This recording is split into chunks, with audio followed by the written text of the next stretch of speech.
the whole thing, when Cecil Rhodes and his group came to power with Lord Milner, and they set up the secret society, which was to make a world federation or a world commonwealth of nations. Cecil Rhodes himself was inspired by a man called John Ruskin, or Dean Ruskin. He was the dean at Oxford University, and his only training was in religion. But he began this preaching of the white man must go out and tame the rest of the world, destroy the cultures in order to create one world culture.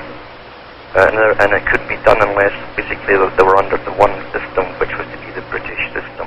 And today we call it multiculturalism. We call it multiculturalism. We call it the World Federation of Nations. Yes, but literally multiculturalism, and they're teaching it in the schools. Oh, yeah. And I have a document here from 1943, I think it is, yeah, from the Pennsylvania, what do you call the Teachers Union, and it's a pamphlet, it's a flyer.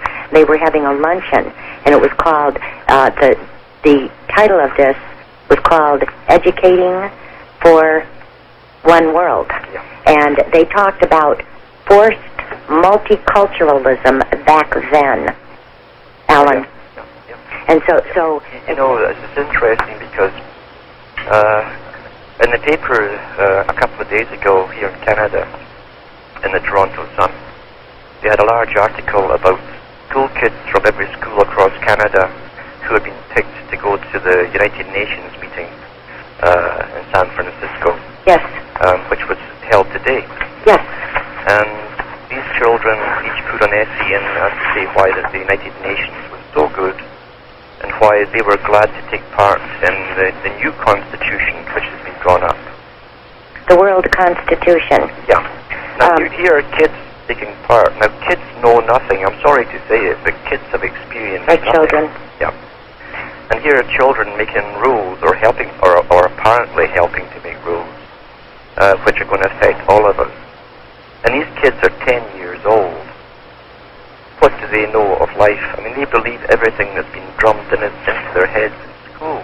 And their parents who are either uninformed or too lackadaisical, yeah, too uncaring to do anything about it, are letting it happen. That's correct. This pamphlet that I was referring to, it says in here that what they're going to discuss during this meeting, this actually was 1947, 2 years after the United Nations Charter was ratified here. And they said the problems for discussion, and then they said, this is real tiny print, the importance of school support for programs of labor, Alan. Yeah. And they said preparing youth for the needs of business and industry, challenge of science in education for one world. These are problems for discussion. And then they talk about